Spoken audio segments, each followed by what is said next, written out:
Hey everybody, I'm back. This is part three of a talk on fitting models to data. And what I want to talk about next is maximum likelihood estimation. And so this is another method that we use to fit models to data. And I think I want to jump right in with an example.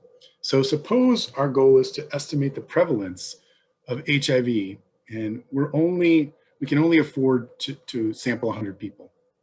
And suppose, unknown to us in our population, overall of 1 million people, the true prevalence is 30%. So that's bad. That's really high.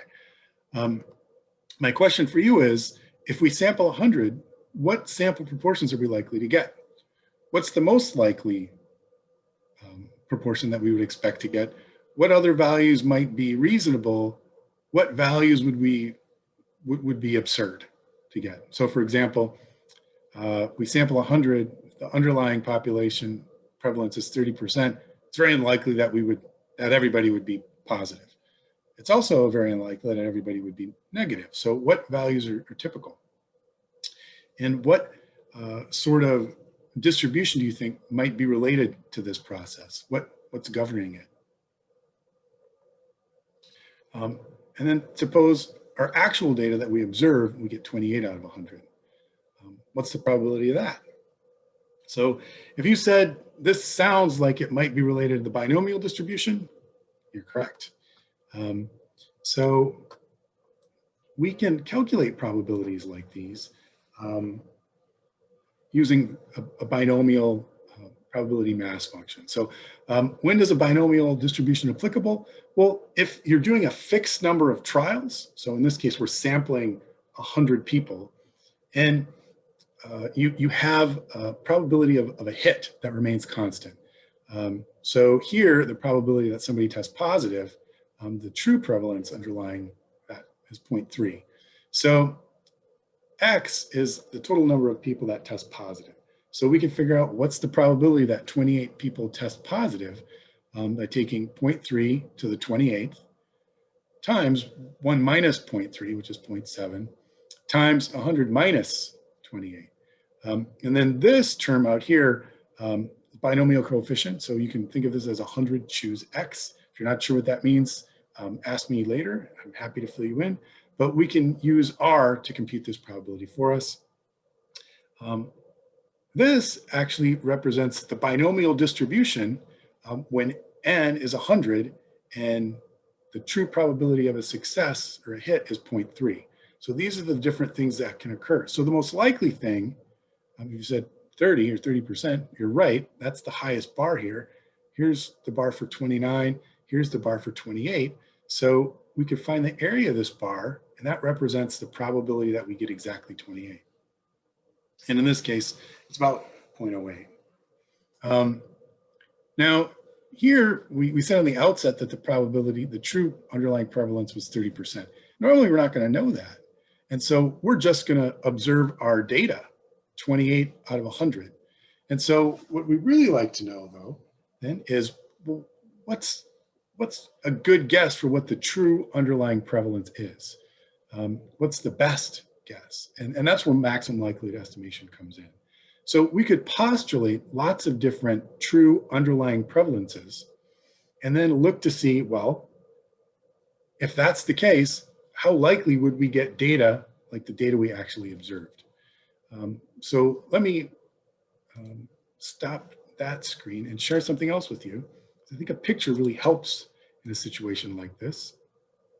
So this is just an applet I use for binomial calculation. So I can recreate what we just saw in the slideshow.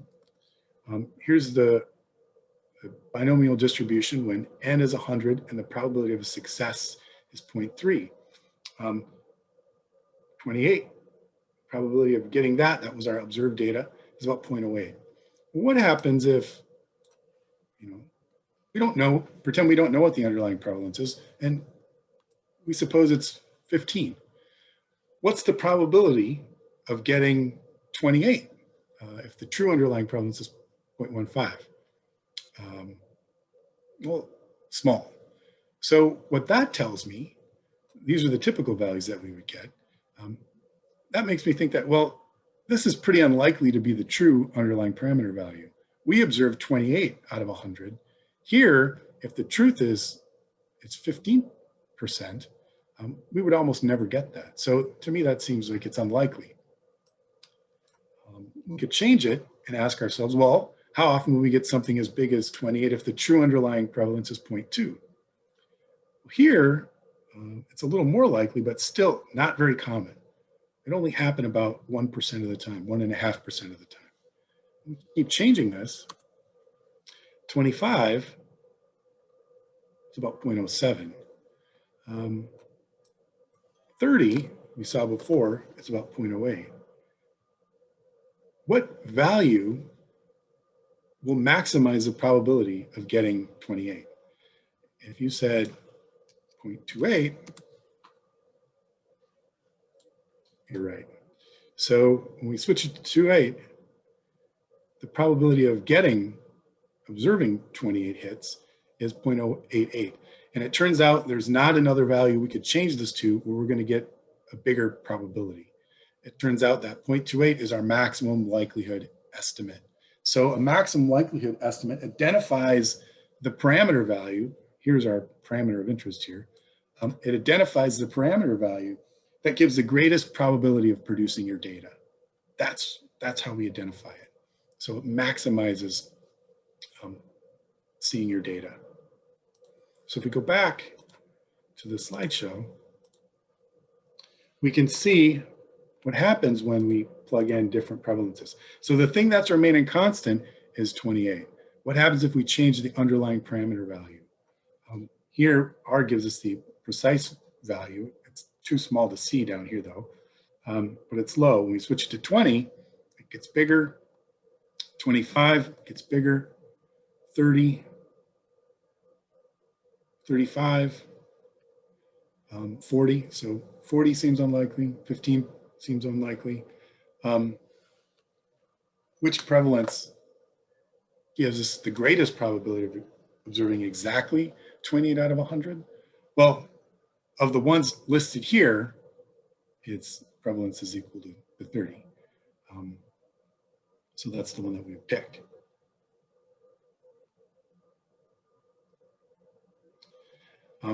Now, if we consider all possible prevalences, so prevalence ranges from 0 all the way up to 100, we could ask what's the probability of getting data, like the data we got, for that particular parameter value.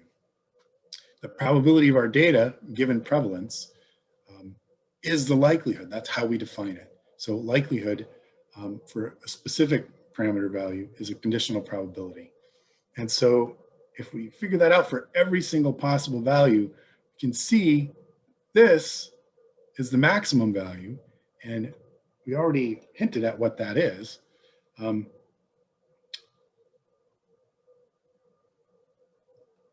It's going to be 0.28. And that's really the whole gist of what maximum likelihood estimation is. Finding the parameter value that gives us the greatest probability of observing the data that we actually saw.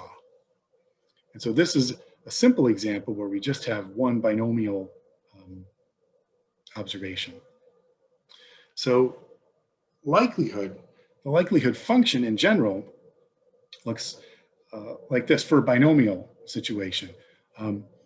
The likelihood of the parameter given the data is equal to the probability of the data given the parameter. That seems kind of circular in a way.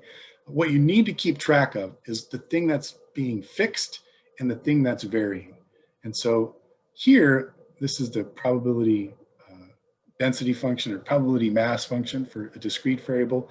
Here, we're fixing the parameter and we're asking what's the probability of getting suppose this is coin flips, right?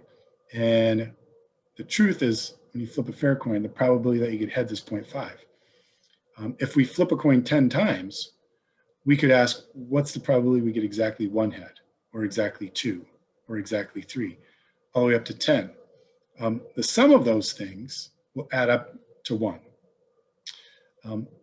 With likelihood, that's not the case, right? Because the thing that's changing is not our data, but instead is the parameter value. So the data are fixed.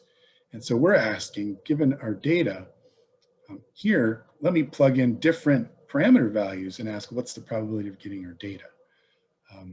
So the probabilities are taken from, we're calculating probabilities by changing these parameters around.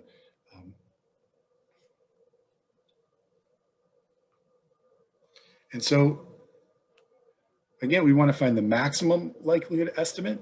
In practice, that's usually not what's done, because what ends up happening, if you have many pieces of data, you'll end up multiplying things together, and dealing with products becomes messy. And so instead, we usually work on the log scale.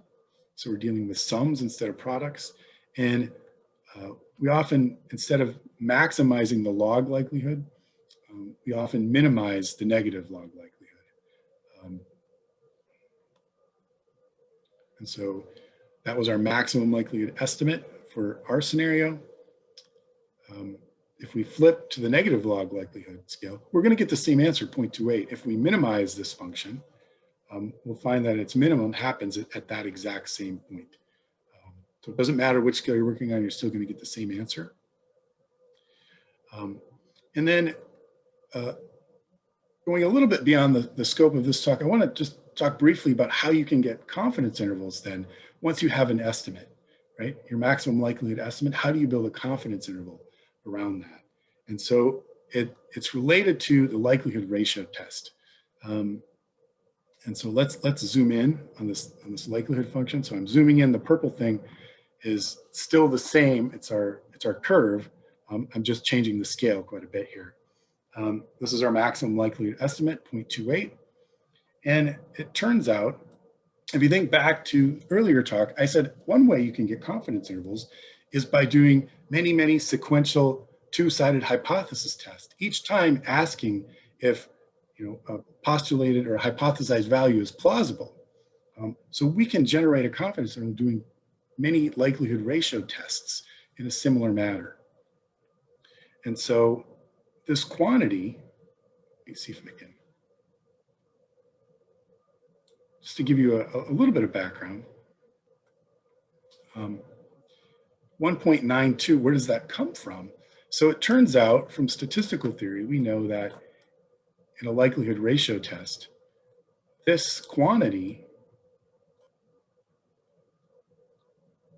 follows a chi-square distribution. And if you look at a chi-square distribution with 1 degree of freedom, for 95% confidence interval, it turns out it's 3.84 would be your cutoff for rejecting. So if this quantity ends up being bigger than 3.84, you would reject the null hypothesis or reject that hypothesized value for the parameter. If it's less than this, you would not reject. And so you could do lots and lots of hypothesis tests to identify plausible values for the parameter. If you divide both sides by 2, that's where the 1.92 comes from. So again, a little bit beyond the scope of the talk. I'm happy to discuss this with people if they have more questions about it, what actually is going on, how does it work? But once we've found out this distance, right, if it's further away, it's not plausible. So we're finding our cutoffs here and here for our 95% confidence interval. If you wanted to find a different level of confidence, then this value would change. These values would change. You draw the line at a different place. So we do that.